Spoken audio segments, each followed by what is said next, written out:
한국의 기차가 그런 것 같아요. 전 미국 와가지고 기차를 타본 일이 없는데요.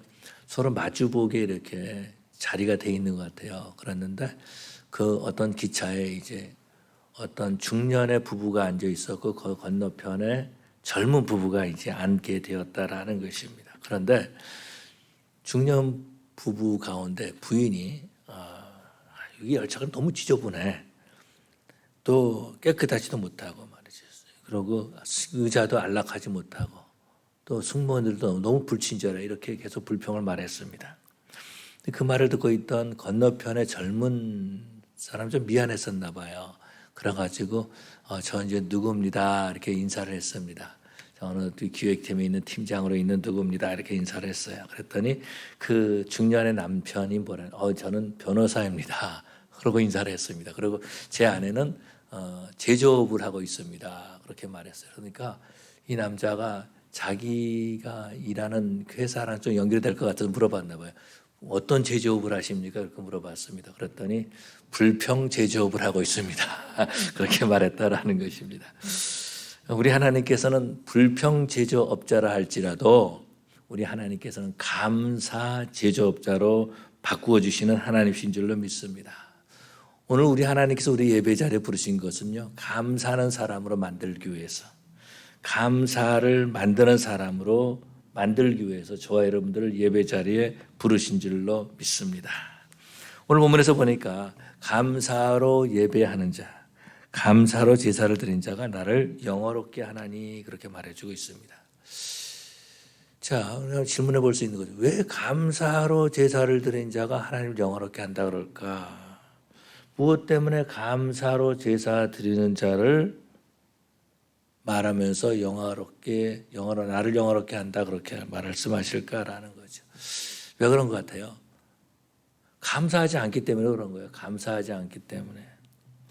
감사가 참 어려운 것 같습니다. 불평은 훈련하지 않아도 되지만은요, 감사는요, 훈련해도 쉽지가 않다라는 거예요. 그래서 미국 사람들이 어린아이들 양육할 때 보니까 감사해라, thank you, say thank you 이렇게 말하잖아요. 그래서 애들이 그 잘할 때마다 thank you 그런 말을 듣고 잘하지만은 사실은 불평할 때가 참 많이 있다라는 것입니다. 그런데요, 오늘 본문에서 보니까 감사하면 하나님께 영화롭게 하는 것이다라고 말해주고 있습니다. 왜 그래요? 모든 사람이 불평하며 살고 있는데 감사로 예배를 드리고 감사로 제사하면 그것이 하나님께 영광이 된다라는 것입니다. 그래서 하나님께 영화롭게 된다라고 말씀하고 있죠. 오늘 본문에서 보니까 감사로 제사 드린 자라고 말해주고 있습니다. 왜 그래요? 제사 드린데도 감사하는 마음이 없기 때문에 그런 거죠. 억지로 끌려와서 예배 드리는 것 같아요. 억지로 끌려와서 예배 드리는 것 같아요. 얼굴을 보면 그런 모습들을 좀 볼 수 있어요. 오죽하면 목사가 계속해서 보고 멀리서 시계나 보고 저 멀리 바라만 보고 있겠습니까? 서로 얼굴 마주치게 눈 마주치게 미안한 거야, 민망한 거야. 너무나 불평하는 얼굴이 가득 있기 때문에 그런 거죠. 아마도 우리 하나님께서도 그러지 않으실까라는 생각하죠. 우리 하나님께서도 불평하는 사람들을 보면은요 좀 민망하셔가지고 좀 불편하실 것 같습니다. 이런 질문해 봅니다. 질문하는데 답하지 않으셔서 속으로만 답하세요. 속으로 옆에 사람 들리면 안 되니까 속으로 한번 답해 보시기 바랍니다. 나는 하루에 몇 번이나 감사하고 몇 번이나 불평하는가라는 거죠. 말씀하지 않으셔도 됩니다. 몇 번이나 감사하고 몇 번이나 불평하는가. 오늘 나는 하나님 앞에 예배하는데 정말 감사하는 마음으로 하나님 앞에 예배하는가. 아니면은 그냥 옆에 사람이 예배하러 나왔는데 그 옆자리에 그냥 앉아 있는가라는 거죠. 여러분 우리들이 기억해야 될 것이 있습니다. 예배당에 나와 앉아 있다 그래서 그 사람이 예배하는 사람이 아니다라는 거죠. 정말 우리는 하나님 앞에 나와서 예배하는 자들이 되어야 될 줄로 믿습니다. 제가요 짧은 인생이지만 그래도 좀 깨달은 게 하나 있어요. 그것이 어떤 것이냐면은 불평하는 것으로 말미암아서 일이 이루어지지 않는다라는 것입니다. 불평으로 일이 이루어지면 계속 불평하겠죠. 그런데 불평할 때에 내 마음도 상하게 되고 내 불평을 듣는 사람도 마음이 상하게 된다라는 거죠.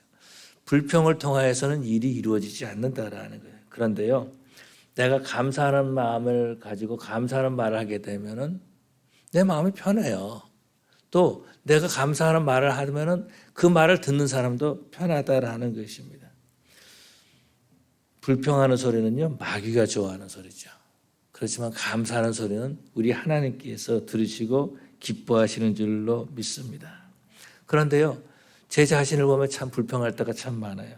저 목사니까 이제 불평하는 소리 가능하면 이제 입을 탁 틀어막고 이제 불평하는 소리 안 하려고 하는 거죠.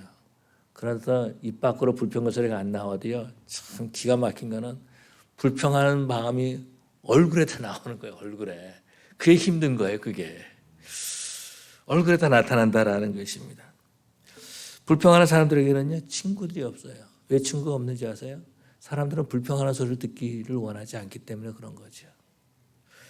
그래서 불평하는 사람들 보면은 외롭게 지낸다라는 것입니다. 가까이 하는 사람이 없어요. 불평하는 사람들은 외롭게 지낸다라는 거죠. 불평하게 되면은요, 나 자신도 내 마음의 평화를 잃게 된다라는 것입니다. 불평하면 하나님이 좋아하시지 않는다라는 거죠. 우리 하나님께서는 감사하는 사람에게 복을 주시지 불평하는 사람에게 복을 주시지 않는다라는 거죠. 결국은 불평하는 사람들은 계속해서 불평합니다. 그래서 그 불평이 습관이 됩니다. 불평의 습관이 되면 그 사람은 불평의 성품을 가지게 되는 거죠. 그 사람의 인격이 불평으로 나타난다라는 것입니다. 그래서 불평으로 자신의 인격을 만들어가는 사람들도 있다라는 거죠. 그렇지만은 우리 하나님께서는 하나님의 자녀들을 감사하는 인격으로 만들기를 원하신다라는 것입니다. 여러분 저를 다 한번 따라해 주시기 바랍니다. 감사하는 인격이다. 다시 한번 감사하는 인격이다. 예, 하나님께서는요, 하나님의 자녀들이 감사가 회복되기를 원하신다라는 거죠. 하나님은 감사하고 가르치시고 명령하시지요. 왜 그래요? 어떻게 해서라도 감사하는 사람이 되기를 원하시기 때문에 그렇다라는 것입니다. 감사가 회복되면요, 하나님 앞에 감사의 예배를 드립니다. 세상 사람들은 다 불평을 제조하고 불평으로 가득 채운다 할지라도 하나님의 백성은 감사의 예배를 드리게 되는 줄을 믿습니다. 왜 그래요? 무엇 때문에 하나님은 무엇 때문에 감사 예배를 원하실까라는 거죠. 왜 그래요? 우리가 하나님 앞에 예배하는 자들이기 때문에 그렇다라는 것입니다. 여러분 아무나 예배할 수 있는 것이 아닙니다. 하나님을 모르는 사람은요 예배하지 못한다라는 거예요. 그런데 하나님을 아는 사람만이 예배한다라는 것입니다. 그래서 하나님께서는 감사하는 마음을 예배의 자에게 심어주시는 줄로 믿습니다. 신약 성경에서 보면 우리가 잘 아는 것처럼 오병이의 기적이 나오죠. 이 오병이의 기적은요, 사복음서에 다 나오는 그런 사건입니다. 이때의 오병이의 기적은 물고기 2마리, 또 떡 5개로 남자만 5,000명, 여자까지 어린아이까지 하면 약간 2만 명 정도 되지 않겠나 이렇게 추측을 합니다. 빌립은 이 사람들에게 말하기를 200데나리온의 돈이 필요합니다. 그렇게 말한 것을 알 수 있죠. 200데나리온, 한 데나리온이 그 당시에 노동자의 임금이었다라고 말해주고 있습니다. 지금 돈으로 환산하면 약간 한 10만 불 정도 되지 않을까? 한 7만 불 내지 10만 불 되지 않을까 그런 생각을 갖습니다. 이 돈이 있어야지 이 사람을 먹일 수 있다라는 거예요. 그런데 그때 찾은 것은 물고기 2마리하고 떡 5개다라는 거죠. 가치로 따진다면 지금으로 가치 따진다면 한 3불, 4불, 5불 비싸야 5불 정도 될 그 정도다라는 것입니다.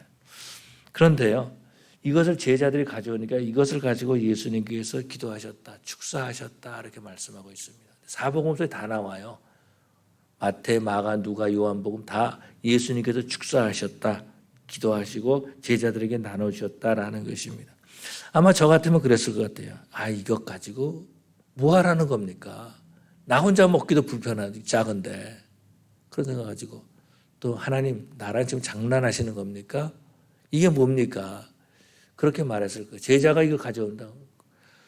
아니 이걸 가지고 어떻게 이 수많은 사람이 먹을 수 있어요? 이거 한 사람도 먹기 부족한데 이렇게 불평했을 것이다라는 거죠. 그런데 우리 예수님께서는요, 이걸 가지고 감사 기도를 했다라는 거죠.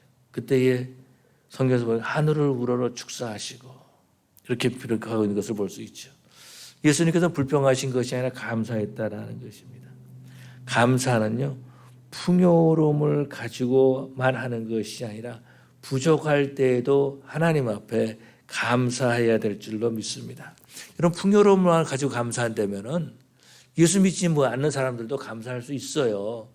교회 다니지 않는 사람들도 감사할 수 있다라는 거죠. 그런데 부족함을 가지고 감사할 수 있는 것은 오직 그리스도인들만이 할 수 있는 줄로 믿습니다. 그래서 부족함을 가지고 감사하는 거죠. 예수를 믿고 예배하는 사람들만이 하나님 앞에 감사한다라는 것입니다. 사도 바울은 이렇게 말해주고 있습니다. 데살로니가전서 5장 18절에 우리가 너무나 잘 알고 있는 거죠. 범사에 감사하라. 이것이 그리스도 예수 안에서 너희를 향한 하나님의 뜻이니라 이렇게 말씀하고 있습니다. 범사, 모든 일이다라는 거죠. 모든 일에 다 감사하는 일이다. 좋은 일 있을 때도 감사하지만 나쁜 일이 생길 때도 감사해야 된다라는 것입니다. 저는 이 본문을 준비하는 오늘 이 말씀을 전해야 되는데 전기가 딱 나가는 거예요. 오늘 아침에 이거 감사해야 되나? 근데 그냥 감사해야 되나 이런 퀘스천이 들었는데 그냥 속은 어떤지 몰라도 그냥 감사합니다. 그랬어요. 감사합니다. 열심히 그래서 옆에 있는 거 막 띄워냈잖아요. 좀 밝지요 오늘. 열심히 띄워내고 막 그렇게 했습니다. 그랬더니 불이 들어오는 거 얼마나 감사합니까? 감사한 거죠. 범사에 감사한다라는 것입니다. 범사에 감사하는 사람은요, 내가 아무것도 아닌 것을 깨달을 때 감사할 수 있다라는 거죠. 내가 아무것도 아닌 것을 깨달을 때 감사할 수 있다라는 거죠. 그런데 예수 만나지 못한 사람들은요, 내가 무언가 된 줄 착각하고 있어요. 내가 목사인데, 내가 장로인데, 내가 집사인데, 내가 권사인데, 내가 그래도 세상에 나갔으면 나를 알아보는 사람이 꽤 많은데 이런 말 할 수 있다라는 거죠. 그런데 그런 사람들은요, 불평과 원망한다라는 거죠. 자기에게 맞는 대우를 받으려고 한다라는 거예요. 그런데 내가 아무것도 아닌 것을 깨닫게 되면, nothing, 아무것도 아닌 것을 깨닫게 되면은 감사할 수밖에 없는 거죠. 그래서 감사하는 사람을 하나님께서 인정해 주신다라는 것입니다. 뿐만 아니라 감사하는 사람의 그 자손까지 축복해 주신 것을 볼 수 있습니다.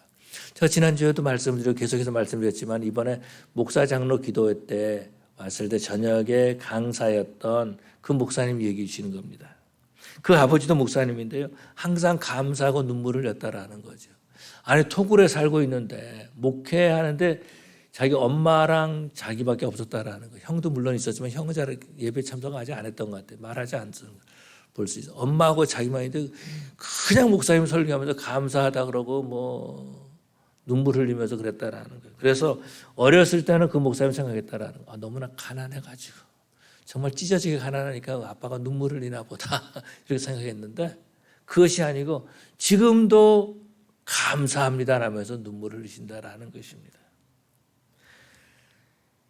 감사하는 사람 주변은요, 감사하는 사람들이 모이게 되어 있다라는 거죠.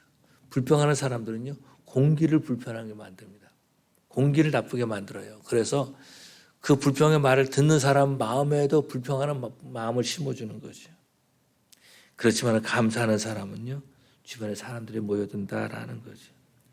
감사하는 사람은 전도도 하지만은 불평하는 사람은 전도하지 못한다라는 거죠. 그럼 우리는 어떻게 해야 될까? 우리는 어떻게 감사할 수 있을까라는 거죠. 어떻게 우리가 감사할 수 있을까? 감사할 일을 하나씩 생각해 봐야 된다라는 겁니다. 하나님이 나에게 행하신 일들을 생각하면은요, 우리는 감사할 수 있다는 거죠. 다시 말해서 하나님이 하신 일들을 묵상하는 일이 짧으면은 불평하지만은 그 묵상이 깊으면은 감사하게 된다라는 것입니다. 첫째, 우리는 살펴볼 때 구원에 대해서 감사할 수 있잖아요. 오늘 내가 감사할 수 있는 구원에 대해서 감사하다라는 겁니다. 구원에 대한 감사는요, 정말 주님 오실 때까지, 내가 주님 만나러 갈 때까지, 그때까지 감사할 수 있다라는 겁니다. 나 같은 죄인 살리신 그 은혜 놀라와. 나 같은 죄인 살리신 그 은혜 놀라. 정말 하나님 앞에 감사하는 거죠. 하나님이 나를 구원하기 위해서 온 가족을 저를 보면 남미로 보내셨어요. 이민 가게 하셨다라는 거죠. 말이 통합니까? 뭐가 친구가 있습니까? 아무것도 없죠. 아니 학교 다니다 갑자기 이민가자에서 따라갔는데 가서 보니까는 바느질하라는 거예요. 뭐 불평할 수밖에 없는 거죠. 원망할 수밖에 없는 거죠. 그런데요, 우리 하나님께서 저로 하여금 교회만 나가게 하신 거죠. 유일하게 나갈 수 있는 것은 교회였어요. 교회에서 친구들 만나고 좋은 친구들, 믿음의 친구들을 만났다라는 것입니다. 어느 날 주님이 나를 찾아와 주셔서 십자가를 보게 하신 거죠. 내 죄를 보게 하시고 내가 아무것도 아니라는 것을 깨닫게 하셨다라는 것입니다. 그리고 회개하게 하고, 그 전에는 꽤 괜찮은 청년으로 생각했어요. 저는 꽤 괜찮은 청년으로 생각했는데 나는 꽤 믿음이 있다라고 생각했는데 그것이 아니더라고요. 나 같은 죄인 살리신 그 은혜 놀라워. 그래서 에베소 2장 8절 거주를 보니까 너희는 은혜에 의하여 믿음으로 말미암아 구원을 받았네. 이것은 너희에게서 난 것이 아니요 하나님의 선물이라. 행위에서 난 것이 아닌 어느 누구든지 자랑하지 못하게 하려 함이라.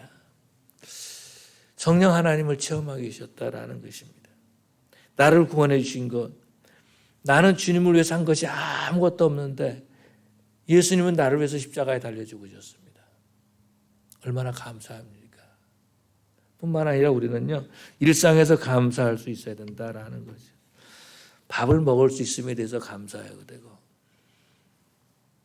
또 침을 삼킬 수 있음에 대해서는 감사할 수 있어야 돼요. 제가 전에 이제 꽤 시간이 지났지만 코로나에 걸렸을 때, 코비드에 걸렸을 때에 목이 그렇게 아픈 거예요. 침을 못 삼키겠는 거, 목이 아파가지고. 평상시에는 무의식적으로 침을 삼켰는데 침을 삼키려면 그냥 이 아픔을 감수하고 그래야 삼켜야 된다라는 거죠. 수년 전에요. 먼저 꽤 오래됐습니다. 이 소장이 꼬였어요. 소장이. 잘 아시잖아요. 소장이 꼬여가지고 의사한테 가니까 수술한 적 있냐? 없다. 그러니까 대장은 꼬인 일이 있대요. 근데 소장은 꼬인 일이 없다는 거예요. 왜 그런지 모르겠다라는 겁니다. 수술해야 된다라는 거예요. 소장이 꼬이면 이게 시간이 지나면 썩어 들어가잖아요. 죽어요, 사람이. 제가 아는 그 어떤 이름 잊어버렸는데 여자분이 계신데 이분이 그 무슨 팥이 들어가는데 그런 그 미니스트리 하셨던 분인데 이분이 갑자기 소장이 꼬였나 봐요. 막혀 돌아가셨어요. 썩어가지고. 그랬는데 의사가 하는 말이 수술을 하든지 약을 써야 되는데 약은 모르겠다는 거예요. 자기가 장담을 못 하겠다라는 거예요. 수술을 해야지 된다라는 거예요. 어떻게 합니까? 그래서 약을 일단 한번 써보고 그 다음에 수술하는 게 낫지 않겠느냐 그렇습니다. 하여튼 그래가지고 시간이 저녁 때가 돼가지고 또 이제 엑스를 찍는데 그래도 뭐 이게 안 뚫리는 거예요. 그래서 가지고 이제 수술하자 그렇게 결정을 했습니다. 마지막으로 한번 엑스를 찍어보자. 엑스를 찍었는데요. 방에 가져와서 찍었습니다. 찍었는데 약이 워킹한다라는 거예요. 그러더니 진짜로 이게 뚫렸어요. 그래서 요즘 와서 배만 조금 아프면 그때 생각이 나는 거. 내가 조심해야 되는데 그런 생각을 했습니다. 여러분 소화를 잘할 수 있는 거, 화장실 잘 갈 수 있는 거 정말 감사한 일이다라는 거죠. 하나님 은혜를 생각하면 당연한 일도요. 하나님께 감사하게 되는 줄로 믿습니다. 이제 어느 날부터 이제 안경을 쓰기 시작했는데요. 전에는 이제 안경을 벗어도 이렇게 봤어요. 근데 요즘은 안경을 벗어도 잘 안 보이는 거예요. 전에는 누워서도 책을 쫙 읽었거든요. 안경을 끼고 책을 읽으면 너무 불편한 거예요. 꼭 의자에 앉아서 해야지만 읽어야 되는 거예요. 여러분 작은 글씨가 보이는 거 감사하시길 바랍니다. 우리는 일상에 대해서 감사해야 된다라는 거죠. 그래서 우리가 은혜라는 찬양이 있잖아요. 은혜 2절에서 보니까 그런 내용이 있습니다. 복음을 전할 수 있는 축복이 당연한 것 아니라 은혜였어. 이것이 은혜다라는 거죠. 축복이다라는 것입니다. 내가 복음을 전할 수 있는 건 이것이 은혜요, 이것이 축복이다라는 것입니다. 뿐만 아니라 우리는요, 고난 당할 때도 감사할 수 있어야 된다라는 거죠. 고난을 당하게 되면은요, 사람들이 겸손해집니다. 낮아지는 거죠. 내가 아무것도 할 수 없다라는 것을 깨닫게 된다라는 것입니다. 바짝 엎드리게 된다라는 거죠. 고난이라는 것은 어떤 거지만 사방의 문이 다 닫힐 때를 고난이라고 이렇게 표현하고 싶어요. 이걸 할 수도 없고 저걸 할 수도 없고 다시 앞으로 갈 수도 없고 뒤로 나갈 수도 없고 옆으로도 갈 수 없고 정말 꽉 막힌 거예요. 어떻게 할 수가 없는 거예요. 이런 것이 고난이죠. 그런데요, 고난 가운데도 감사할 때 우리 하나님께서는 닫히지 않은 문 하나 보여주신다라는 거죠. 사방에 꽉 막혀 있어도 우리 하나님께서는 우리로 하여금 고개를 들어서 하늘 문을 보게 하시는 줄로 믿습니다. 하나님께서 고난당하는 자에게 하늘 문을 열어놓고 계신다라는 거죠. 하늘 문을 열어놓고 하나님 바라보기를 원하시고 하나님 앞에 나오기를 원하신다라는 거죠. 간증하는 사람들을 보면 그런 모습들을 볼 수 있습니다. 대부분 그런 사방에 꽉 막혔을 때에 하늘 문을 바라봤던 사람들, 하나님을 만난 사람들이다라는 거죠. 기도하면서 예수님을 전하는 그런 모습들을 볼 수 있습니다. 하나님이 나에게 행하신 일들을 깊이 묵상하며 우리는 감사할 수밖에 없는 거죠. 세상 사람들은 불평하는 데 익숙합니다. 그렇지만은 저와 여러분들은 감사하는 데 익숙한 저와 여러분들이 되어야 될 줄로 믿습니다. 감사로 예배하는 사람이 하나님을 영화롭게 한다라고 말해주고 있습니다. 하나님께서 하나님을 영화롭게 하는 사람을 기억하고 계실 것입니다. 뿐만 아니라 우리는요, 모든 것을 감사의 관점으로 볼 수 있어야 된다라는 거예요. 하나님이 하신 일들을 모르면 불평하는 거예요. 하나님이 나를 위해서 그 아들을 보내주셨다? 이걸 모르면 불평할 수밖에 없는 거죠. 눈에 보이는 것만 바라본다라는 것입니다. 그런데 하나님이 하신 일들을 보면 감사하게 된다라는 것입니다. 그 사자성어 가운데 세옹지마라고 하는 사자성어가 있어요. 세옹지마. 세옹의 말이라는 거죠. 중국 변방에 살고 있는 세옹이라는 사람이 있었는데 이 사람의 말이 도망갔어요. 도망갔어요. 불평할 수 있잖아요. 그런데 세옹이 불평하지 않고 그냥 그럴 수도 있지라고 했던 것 같아요. 그런데 그 말이 얼마 있다 돌아왔는데 다른 말을 또 데리고 왔어요. 나갔다가 다른 말을 데리고 왔어요. 얼마나 감사한 일입니까? 그런데 그 세옹의 아들이 말이죠. 그 말을 타다가도 떨어졌어요. 떨어져가지고 다리가 부러져서 다리를 절게 됐다라는 것입니다.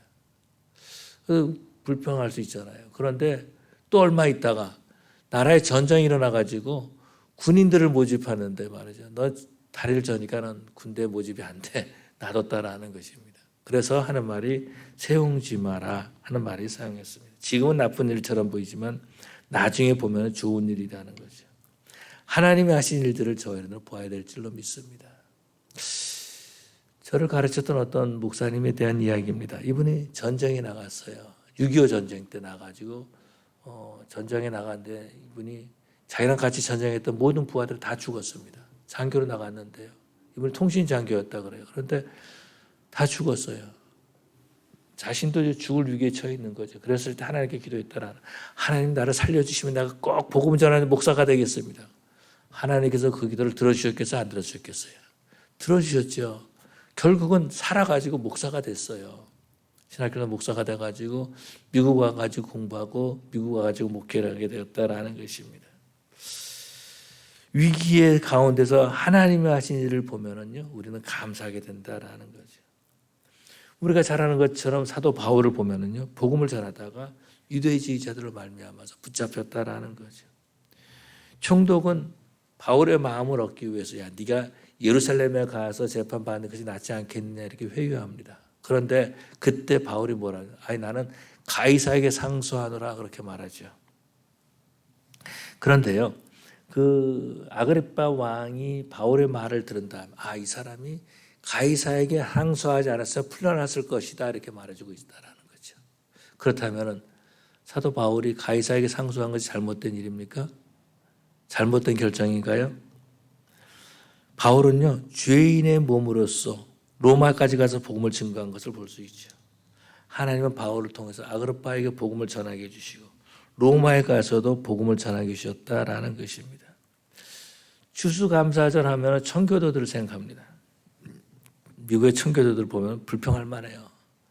그들은 원래 버지니아 따뜻한 곳을 가기를 원했지만 추운 겨울에 케이카드인가요? 어딘가요? 하여튼 보스턴 그쪽에 플리머스 그쪽으로 도착하게 됐습니다. 그런데요, 이들은 신앙을 지키는데 계속해서 줄줄이 장례식이에요. 지난달에도 장례식했죠. 올해도 이번 달에도 장례식 하죠. 반이 죽었어요. 반이. 풍토병으로 죽거나 추위에 얼어 죽거나. 그래도 1년 동안 지내가지고 농사 지은 다음에 하나님을 찬양하면서 감사했다라는 거죠. 하나님께서 그 감사하는 자들을 받아주시고 그 후손들에게 복을 주시는 거죠. 그래서 하나님께서 미국을 축복해 주신 줄로 믿습니다. 하나님은 우리의 예배를, 감사의 예배를 받으시고 우리 하나님께서 영화롭게 하신다라고 말씀하고 있습니다. 저와 여러분들은 다른 사람이 불평할 때에 감사하는 그런 신앙생활을 해야 될 줄로 믿습니다. 저는요 그런 얘기를 들었어요. 이번에 이제 48대 미국의 대통령이 트럼프가 되지 않았습니까? 46대에도 대통령 했는데 이번에 또 대통령이 또 당선됐어요. 그랬는데요, 어떤 그런 크루즈 회사에서 그런 상품을 내놨대요. 1년짜리 크루즈, 2년짜리 크루즈, 그리고 4년짜리 크루즈. 이 4년짜리 크루즈는 대통령 선거 다음 49대인가요? 48대 대통령이 될 때까지, 대통령 선거하기 전까지 미국에 들어온다라는. 그러니까 트럼프가 싫으면은 이 크루즈를 타고 세계 여행을 하라는 거죠. 미국을 떠나 있으라는 겁니다. 불평한다라는 거죠. 원망한다라는 것입니다. 저와 여러분들은 어떤 상황에서도 하나님 앞에 감사하는 성도들이 되어야 될 줄로 믿습니다. 우리가 구원에 대해서 감사하고 일상에 대해서 감사할 뿐만 아니라 힘들고 어려운 일을 당해도 감사하는 그런 우리 뉴크레 지원교회 성도들 되시기를 간절히 축원합니다. 기도하시겠습니다. 사랑의 아버지 하나님 감사합니다. 무조건적인 하나님의 말씀을 드렸습니다. 온전히 하나님의 말씀만이 살아서 역사하게 도와주시옵시고 우리 삶에서 항상 감사가 넘칠 수 있도록 인도하여 주시옵소서. 아버지 하나님, 우리가 세상 사람과 똑같이 불평하고 원망하고 지내다가 망한 인생 사는 것이 아니라 우리 성도들 있는 곳에 항상 감사가 넘치게 해주시옵시고 하나님을 영화롭게 함으로 하나님께 인정받는 우리 성도들 되게 하여 주시옵소서. 감사하며 예수님 이름으로 기도 올리옵나이다. 아멘.